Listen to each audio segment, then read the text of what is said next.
बिस्मिल्लाहिर्रहमानिर्रहीम। अस्सलाम वालेकुम नाज़रीन, मैं हूं अहमद फ़वाद और आप देखते हैं मुझे मेरे यूट्यूब चैनल और फेसबुक पेज पर। नाज़रीन, आज़ाद कश्मीर से ब्रेकिंग न्यूज़ के साथ आज के इस व्लॉग में आपकी खिदमत में हाजिर हुआ हूं और आज के इस व्लॉग में आपको बताऊंगा कि कैसे एक बड़ी सियासी जमात इस वक्त टूट चुकी है, बड़े पोल उनके खुल चुके हैं और आप ये कहें कि अपनों ने ही उनको लूट लिया है। तफसीलात क्या है, मामला क्या है, ये तमाम चीज़ें जो है वो आज की इस व्लॉग में आपके सामने रखूंगा।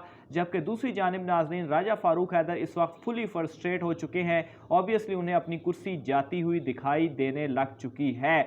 ऐवान में आज उन्होंने क्या कहा, क्या तल्ख कलामी हुई, इस हवाले से भी कुछ अहम डिटेल्स हैं, वो भी आज की इस व्लॉग में आपके साथ शेयर करूंगा। और आखिर में सरदार तनवीर इलियास के हवाले से कुछ अहम तफसीलात हैं, कुछ अहम अपडेट्स हैं, वो भी आप तक पहुंचाऊंगा। सबसे पहले नाज़रीन, बड़ी सियासी जमात की जानिब में बढ़ता हूं जो कि टूट फूट का शिकार हो गई है। पीपल्स पार्टी नाज़रीन, जो कि इस वक्त आज़ाद कश्मीर की दूसरी बड़ी जमात है, यानी कि जो नशिस्तें हैं, सबसे पहले तो पाकिस्तान तहरीक इंसाफ और दूसरे नंबर पर पीपल्स पार्टी है, जबकि उसके बाद मुस्लिम लीग नून का नंबर जो है वो आता है। यहाँ तक कि अपोजिशन लीडर भी इस वक्त पीपल्स पार्टी का ही जो है वो सेलेक्ट हुआ है।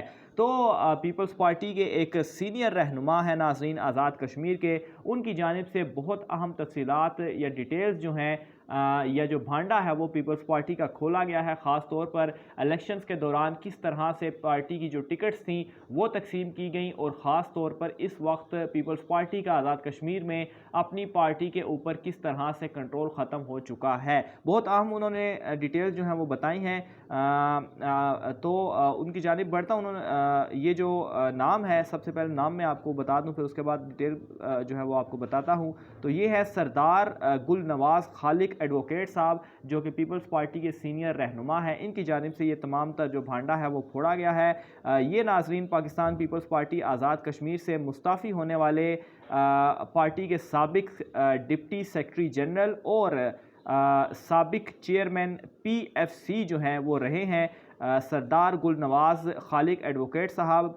उनकी जानिब से ये कहा गया है कि पार्टी पॉलिसी से इख्तलाफ करते हुए इंतखाबात से कबल ही उन्होंने अपने ओहदे से और पार्टी की बुनियादी रुकनीत से इस्तीफ़ा दिया था। जबकि उनका ये भी कहना है कि जब तक बिलावल भुट्टो इस मामले के ऊपर आज खुद नोटिस लेकर तो कोई कार्रवाई नहीं करते, तब तक जो है वो किसी तरह से भी बिलावल भुट्टो हाउस जो है वो नहीं जाएंगे या किसी से कुछ भी नहीं कहेंगे या जरदारी हाउस जो है वो नहीं जाएंगे। उनका यह मुतालबा है कि बिलावल भुट्टो जरदारी हाउस से ख़ुद इस बात का नोटिस लें और ये देखें कि आज़ाद कश्मीर के ऊपर किस तरह से कब्ज़ा माफिया जो है वो मुसल्लत किया गया है।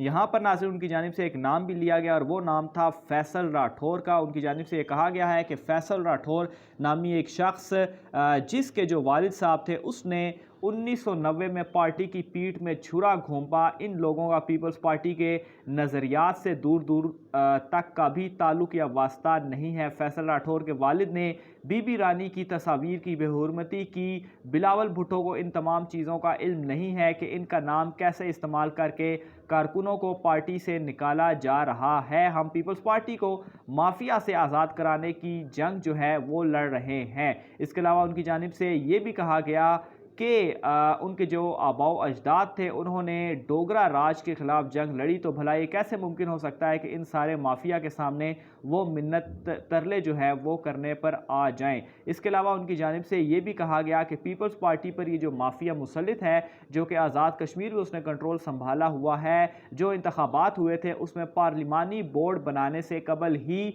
पार्टी ने टिकट तकसीम कर दिए थे और जो पार्लिमानी बोर्ड की कार्रवाई थी वो महज एक खाना पूरी थी और खाना पूरी के लिए वो बनाया गया था।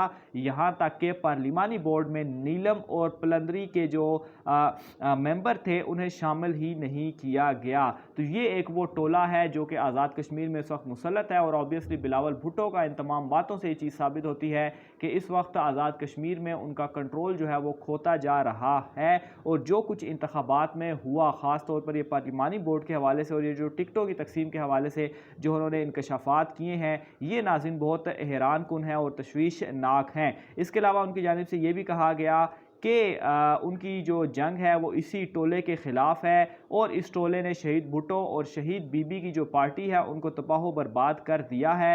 उन्होंने पार्टी से इस्तीफ़ा ज़रूर दिया है लेकिन उनकी जंग ख़त्म नहीं हुई। उनका ये भी कहना था कि वो आखिरी फ़तह तक अपनी जदोजहद जारी रखेंगे और उनका ये मुतालबा था कि बिलावल भुट्टो उनकी शिकायत का नोटिस लें, वो खामोश नहीं बैठेंगे बल्कि पूरे आज़ाद कश्मीर से जो नज़रियाती जाले हैं वो उनको इकट्ठा करेंगे और अपना एक नज़रियाती ग्रुप बनाएंगे। यानी कि अंदिया भी दे दिया गया है कि पीपल्स पार्टी में भी अब ग्रुपिंग होगी और ये जो एडवोकेट साहब हैं गुलनाज खालिक एडवोकेट साहब, ये अब अपना एक ग्रुप पीपल्स पार्टी के अंदर बनाने जा रहे हैं। ऑब्वियसली जितने ओहदों पर ये रह चुके हैं तो इनके साथ लोग भी जो है वो शामिल होंगे। बहरहाल उनका ये भी कहना था कि वो राब्ते में भी हैं लोगों के साथ और अगर बिलावल भुट्टो की जानिब से नोटिस लेकर कुछ नहीं किया गया तो मामलात ख़राब होते जाएंगे। इसके अलावा उनका ये भी कहना था कि उन्होंने सियासत जो है वो पहले छोड़ दी और इस्तीफ़ा बाद में दिया लेकिन वो किसी पार्टी में नहीं गए, ना ही ऐसा सोच रहे हैं। पीपल्स पार्टी आज भी उनकी जमात है और कब्ज़ा माफिया को अंजाम तक पहुंचाए बगैर वो चैन से नहीं बैठेंगे।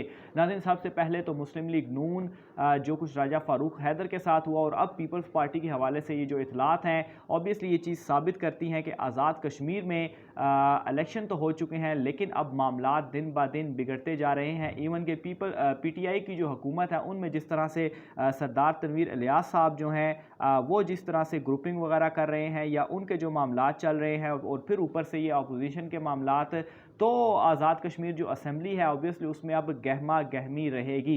बहरहाल इस हवाले से जो मज़ीद डिटेल्स होती हैं वो भी आपको बताते रहेंगे। बिलावल भुट्टो इसके ऊपर क्या एक्शन लेते हैं या एडवोकेट साहब मज़ीद जो है वो किस तरह की ग्रुपिंग करते हैं, तमाम तफसीलात से आपको आगाह करते रहेंगे।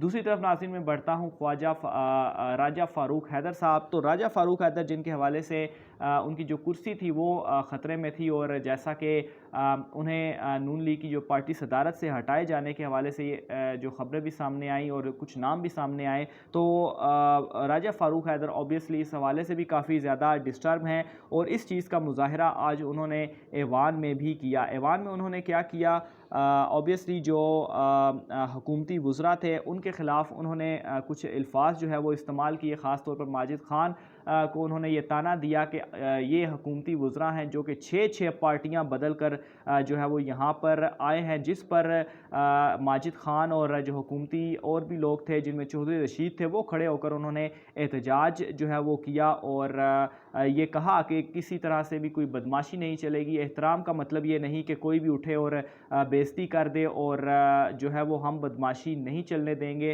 राजा फ़ारूक हैदर को अपने अल्फाज जो हैं वो वापस लेने होंगे। इसके अलावा आज सरदार तनवीर इलियास की जानिब से भी जो असम्बली की कार्रवाई थी उसमें कुछ ऐसे अल्फाज इस्तेमाल किए गए जिनमें उन्होंने ये कहा कि तपसी ठुस करने का एक जुमला था उनकी जानिब से इस्तेमाल किया गया, जिसे आज कार्रवाई से हज़फ भी जो है वो करना पड़ा। तो यहाँ से ये चीज़ें साबित होती हैं कि किस हद तक फ्रस्ट्रेशन जो है वो इस वक्त आज़ाद कश्मीर के मुख्तलिफ हलकों में पाई जा रही है और जो असम्बली का इजलास था उससे ये तमाम बातें भी रिफ्लेक्ट कर रही थी। बहरहाल इस हवाले से मज़ीद जो भी तफसीलात होती हैं आपकी खिदमत में जो है वो पेश करते रहेंगे। आज की व्लॉग से इतना ही, मुझे इजाज़त दीजिए। अल्लाह हाफ़िज़।